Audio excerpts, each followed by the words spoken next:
늦은 저녁, TV 소리만이 거실을 채우고 있었다. 나는 편안히 소파에 앉아 한가롭게 시간을 보내고 있었고, 그때 초인종이 울렸다. 예기치 않은 방문객이라 조금 놀란 마음에 일어났는데, 곧 아내의 목소리가 들려왔다. 여보, 빨리 나와봐.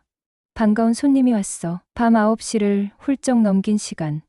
누굴까 하는 의문을 품으며 현관으로 나갔다. 그곳엔 아내의 친구 중에서도 눈에 띄게 미모가 뛰어난 윤경이 서 있었다. 그녀는 우리 동네로 이사 온 이후 종종 얼굴을 비추긴 했지만 이렇게 갑작스러운 방문은 처음이었다. 윤경 씨, 이 시간에 웬일이세요?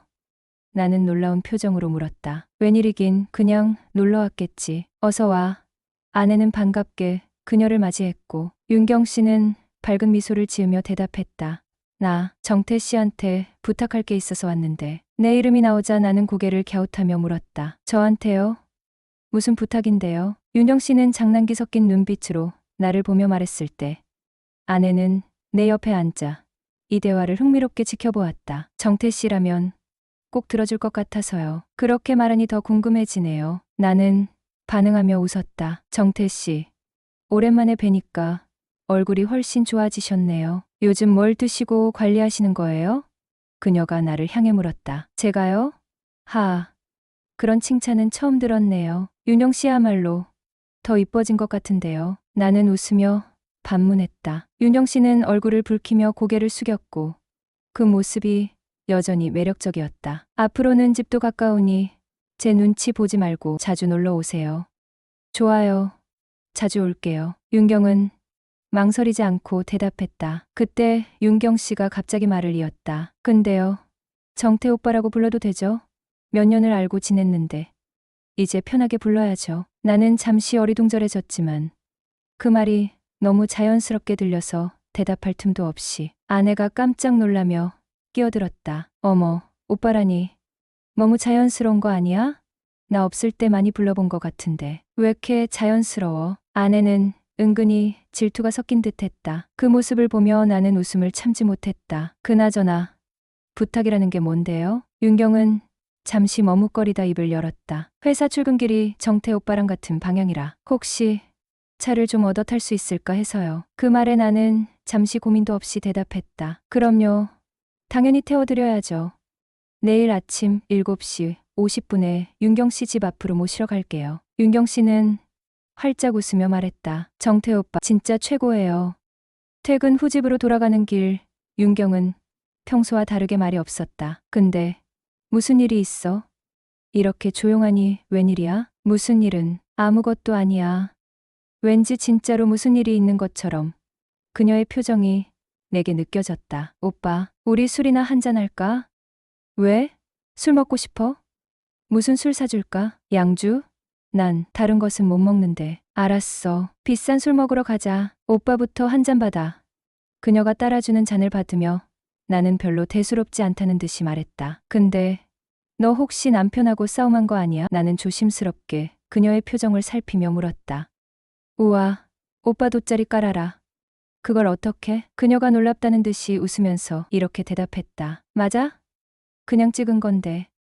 근데 솔직히 좀 그런 느낌이 들었거든. 그녀가 한 번에 잔을 다 비우고 나에게 잔을 내밀며 말을 했다. 휴, 사실은 어제 대판 싸움하고 집 나왔어. 뭐 어쩌려고? 아니, 그럼 어제 어디서 잠을 잔 거야? 약간 놀란 듯이 내가 묻자 그녀가 아무렇지도 않다는 듯이 손을 내저으며 말했다. 아냐, 우리 언니 집에서 잤어. 근데 오늘도 집에 들어가기가 싫네. 그래도 들어가서 화해해야지. 그러나 그녀가 귀찮다는 듯이 이내 말을 자르고 대답했다. 걱정하지 마. 잠깐 있다가 언니 집으로 갈 거야. 나는 더 이상 그 일에 대해서 말을 하지 않았다. 우린 그냥 다른 화제로 대화하면서 양주 한 병을 다 비우고 있었다. 그녀가 머리를 쓸어 올리며 말을 이었다. 난 술 그만할래. 피곤해서 그런지 벌써 취기가 도는데. 그래, 그만하는 게 좋겠다. 계산을 마치고 화장실에 잠시 들렀다 돌아왔다. 오빠, 나 집에 들어가기 싫어. 오빠가 같이 있어주면 안 될까? 안녕하세요.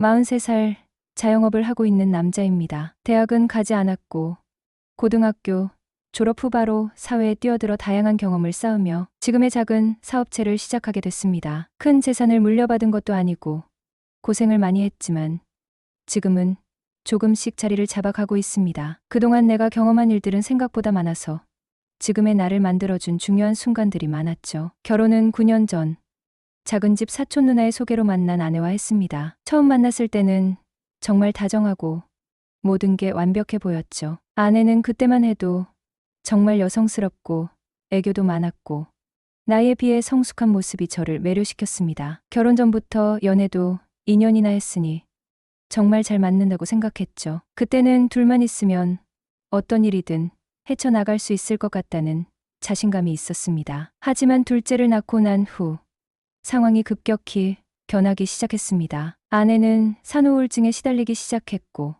그로 인해 나도 많은 고충을 겪었죠. 아내는 평소에 밝고 웃음이 많았던 사람인데 아이를 낳고 나서는 그런 모습을 볼 수 없었습니다. 피곤함과 스트레스에 시달리며 그녀는 점점 더 짜증을 내기 시작했고 그로 인해 나도 큰 부담을 느꼈습니다. 물론 나는 그 당시 아내가 겪고 있는 어려움을 이해하려 했지만 그럴수록 내가 느끼는 감정은 점점 더 복잡해졌습니다. 아내는 자신이 힘든 상황에 처해 있다고 말하면서 나에게도 그 부담을 떠넘기기 시작했습니다. 나도 이제 아무것도 못하겠다. 너 혼자 다 해야지. 그런 말을 자주 들었죠. 나는 매일 직장에 가면서도 퇴근 후엔 아이를 돌보고 집안일을 도와주려 노력했지만 아내는 그럼에도 불구하고 불만을 토로했습니다. 매일 밤마다 나는 왜 이렇게 힘든데 너는 나를 이해해주지 않냐는 말을 들을 때마다 나는 점점 더 지쳐갔습니다. 나는 내가 할 수 있는 만큼 아내를 도왔고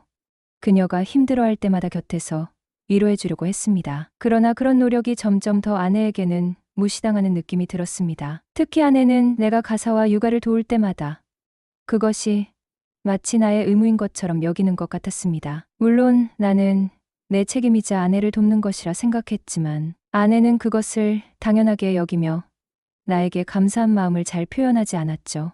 그럼에도 불구하고 나는 계속해서 노력했죠. 내가 뭐 하나 잘못하면 아내는 왜 그걸 못하냐며 날카롭게 비판했고 그런 비판은 점점 나를 움츠러들게 했습니다. 점차 나는 아내와 대화하는 것조차 피하게 되었고 아내도 그런 나를 답답하게 생각했을 것입니다. 그런 상황에서 갈등이 터지기 시작한 것은 어느 날 아내가 갑자기 이혼을 언급하면서부터였습니다. 우리가 크게 싸운 그날 아내는 갑자기 우리 이혼하자라고 말했습니다. 처음에는 그 말을 듣고 놀라서 믿기지 않았습니다. 아니, 무슨 말이야?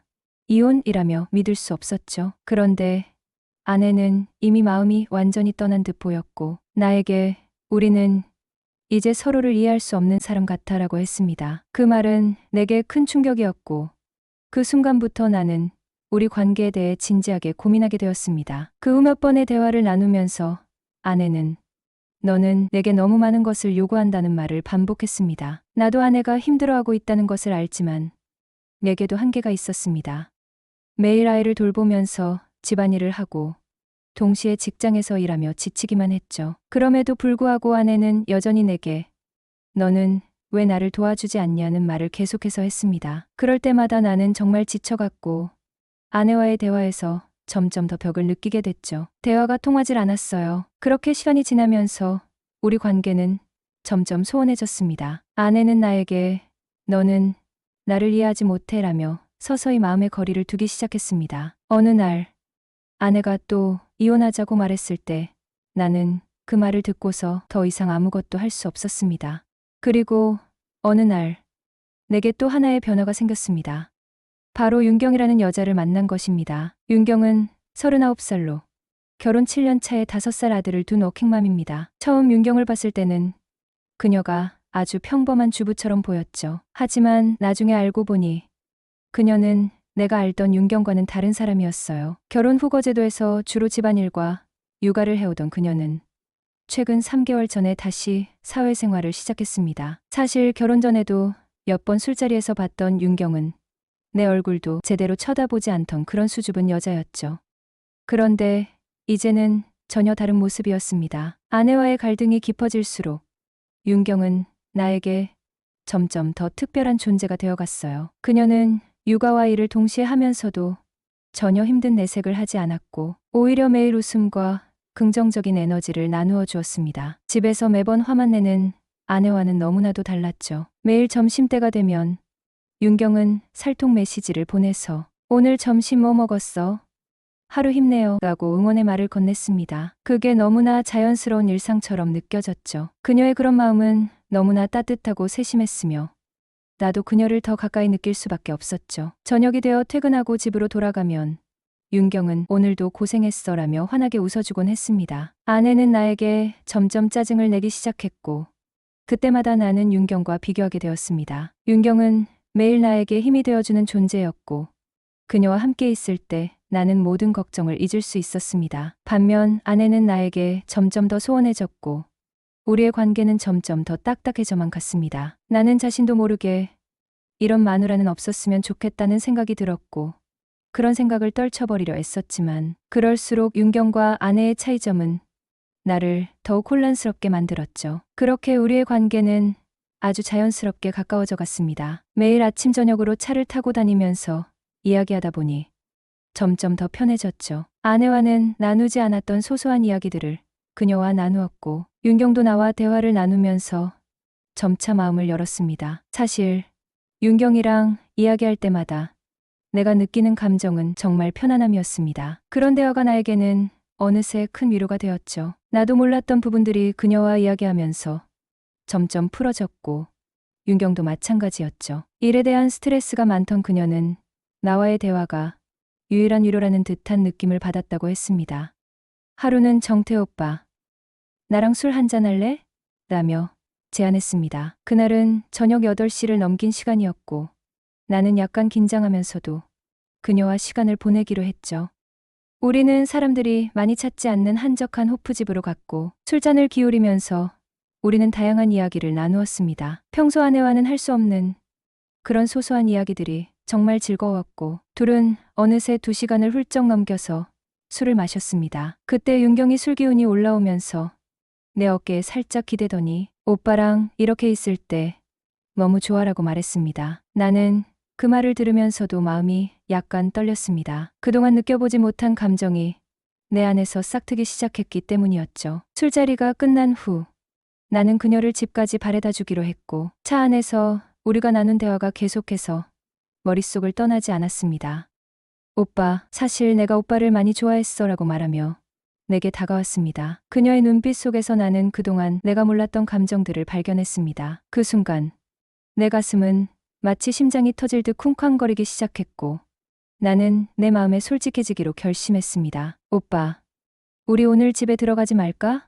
란 질문에 나는 아무 대답도 하지 않았습니다. 벌써 3년 전 일입니다. 그때 아내의 친구 윤경과 잠깐 바람을 피운 일. 사실 당시 그녀의 결혼 생활도 심각하게 흔들리고 있었습니다. 남편과의 깊은 불화 속에서 서로에 대한 연민이 커졌고 그런 감정들이 어찌할 수 없는 방향으로 흘러가게 된 거죠. 솔직히 말하자면 그때 내가 넘어서는 안 될 선을 넘은 건 바로 그런 연민에서 비롯된 실수였습니다. 하지만 그 일은 그리 오래가지 않았습니다. 윤경의 남편이 해외 발령을 받으며 캐나다로 떠나면서 모든 게 끝났죠. 그 후로는 간간히 그녀에 대한 소식을 들을 수 있었습니다. 아내와 친구 관계가 얽혀 있다 보니 나도 원하지 않게 그녀의 소식은 들려왔죠. 그런 소식들은 듣기 싫었지만 뭐 어쩌겠어요. 시간이 지나면서 점점 더 멀어져 갔고 그 사건이 무겁게 마음에 남았지만 시간이 해결해 줄 거라 생각했죠. 그런데 3년이 지나고 어느 날 갑자기 윤경에게서 연락이 왔습니다. 처음에는 그냥 모르는 번호로 카톡이 왔길래 무심코 열었죠. 하지만 그 카톡에 적힌 메시지를 보자마자 그때의 기억이 다시 떠올랐습니다. 갑자기 오빠 생각나서 연락해봤어. 그동안 잘 지냈지? 나 안 보고 싶었어. 이게 무슨 말인가 싶었죠. 그리고 이어지는 말. 한 달 뒤에 한국에 돌아가니까 맨 먼저 오빠를 만나고 싶어. 내 머릿속은 순식간에 혼란스러워졌습니다. 뭐지? 그때는 끝난 관계였고 이제는 그녀도 이혼까지 했다고 말하는데 솔직히 말하자면 나도 윤경을 보고 싶었습니다. 첫사랑과의 이별처럼 아련하게 그리워했던 감정이 떠오르면서 내 마음도 조금씩 흔들렸습니다. 그 당시 그녀와의 관계는 빠르게 끝났지만 그리움은 묘하게 남아 있었던 거죠. 그리고 그녀는 너무도 적극적으로 다시 내게 다가왔습니다. 그게 또 너무 자연스럽게 느껴졌고, 이렇게 대놓고 다가오는 그녀의 모습에 내가 마음의 문을 쉽게 열어버리게 됐습니다. 그리고 한 달 후, 그녀가 한국에 돌아왔고, 우리의 만남이 시작되었습니다. 서로 그리웠다는 듯이, 마치 당연하다는 듯이. 사실 나는 이제 그녀와 다시 만나지 말아야겠다고 다짐했었는데, 윤경의 목소리를 듣고 나면 그런 생각은 언제 했냐는 듯이 행복하게 웃으며 만나러 나갔습니다. 그게 참 이상하더군요. 그녀가 내게 다가오는 모습에 거부할 수 없었던 걸까요?